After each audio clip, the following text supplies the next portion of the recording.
कुंभार दादा चिखल तुडवत होते.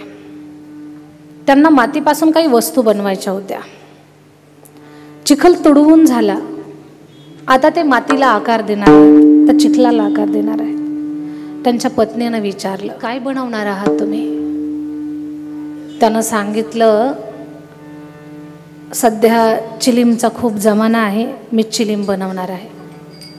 लोक भरपूर चिलीम विकत घेतील, आपल्याला भरपूर पैसे मिळतील आणि गाडी बंगला अगदी सुखात जीवन होईल आपलं. ती बिचारी पत्नी थोडी कमी शिकलेली होती, पण धार्मिक होती. सामाजिक तिला समज होती, समज. लक्षात घ्या, काही गोष्टी वाचणं अभ्यासणं वेगळं आणि ते समज असणं वेगळं आहे.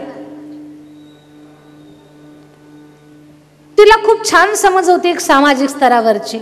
ती म्हटली, अहो तुम्ही चिलीम बनवणार, लोक भरपूर चिलीम विकत घेणार, आपल्याला भरपूर पैसे मिळणार, संसार सुखाचा होणार, हे सगळं खरं आहे. पण जे कोणी चिलीम विकत घेतील ते चिलीम ओढतील, नशा करून त्या लोकांचं जीवन बर्बाद होईल, त्या लोकांचं आरोग्य खराब होईल, संसार उद्ध्वस्त होईल, लेकरं बाळं उन्हात पडतील, पैशासोबत त्या कुटुंबाचा तळतळाट, त्यांचे शिव्याशाप आपल्यापर्यंत पोहोचतील. हाय नावाची जी गोष्ट असते ना, ती दिसत नाही पण ती लागत असते. त्याला आपण तळतळाट म्हणतो. एखाद्या वेळेला एखादा शाप घेतला तरी चालेल, पण कुणाचा तळतळाट आणि कुणाची हाय कधी घ्यायची नाही आपण. एवढी गोष्ट मात्र स्वतःच्या जीवनामध्ये सांभाळायची. ती म्हणते की त्या पैशासोबत आपल्याला थोडेसे शिव्याशाप मिळतील, लोकांची हाय लागल. तो म्हटलं, मग काय बनवू मी? ती म्हटली, हे पहा, येणारे दिवस उन्हाळ्याचे आहेत, तुम्ही मडकं बनवा, डेरे बनवा, लोक पिण्यासाठी पाणी त्याच्यात ठेवतील, भरपूर मडके विकत घेतील, पैसे भेटतील, त्याच्यासोबत आशीर्वाद सुद्धा मिळाला. त्या कुंभार दादाला पटलं आपल्या पत्नीचं म्हणणं. कुंभार दादानं मातीला चिलीम ऐवजी मडक्याचा आकार द्यायला चालू. मडक्याचा आकार देत असताना त्या मातीतून आवाज आला. माती बोलली, कुंभार दादा काय बनवणार आहेस? कुंभार दादा बोलला, माती ताई मी डेरा बनवणार आहे, मी मडकं बनवणार आहे, मी घडा बनवणार आहे.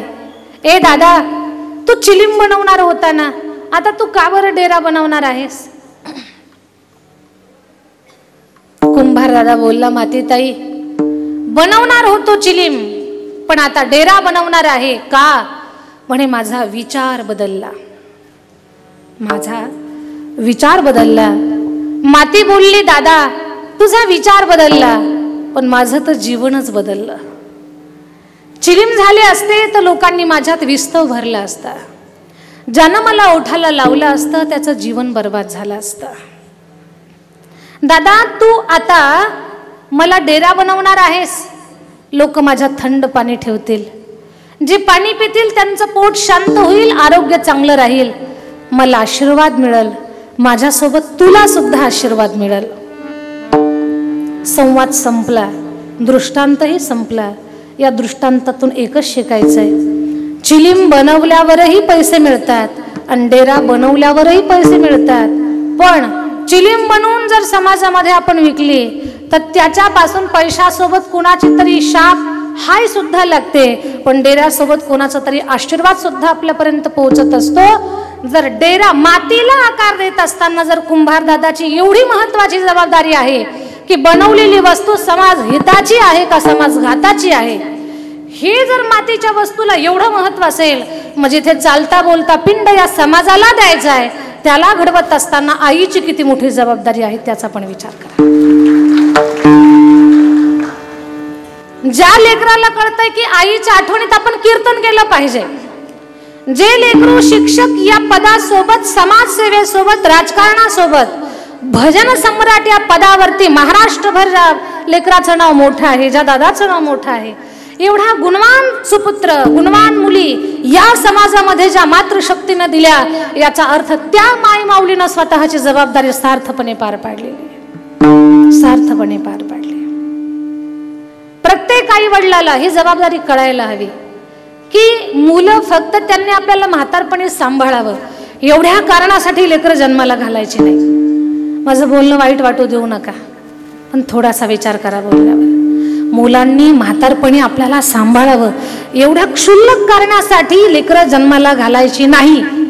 कारण त्यांनी नाही सांभाळलं तरी आपण जगतोय. काही ताशेत फेकून भाकरी वाटतात तरी ते जिवंत आहेत. काहींना भाकरी पोरं देतच नाहीत तरी पण ते जगतात. आणि वेळेच्या अगोदर कुणी मरत नाही. वेळेच्या अगोदर कुणी मरत नाही. वेळ संपल्यानंतर कुणी थांबू शकत नाही. मृत्यू ठरलेली गोष्ट आहे. पण सांगायचं मला एवढं आहे, लेकरांनी म्हातारपणी सांभाळावं एवढ्या क्षुल्लक कारणासाठी लेकर जन्माला घालायचे नाही. लेकरांना जन्म घातल्यानंतर त्यांना असा संस्कार लावायचा, त्यांना असे संस्कार द्यायचे की त्यांना शिकवायचे, सांगायचे, त्यांना घडवायचे. त्यांना म्हणायचं, बाळांनो, एक वेळेला आम्हाला नाही सांभाळलं तरी चालेल, पण आपली माती आणि आपली संस्कृती या दोन गोष्टी तू सांभाळ. या गोष्टी जर लेकराला कळाल्या तर बाकी तुम्हाला मला सांभाळ म्हणायची गरज पडणार नाही.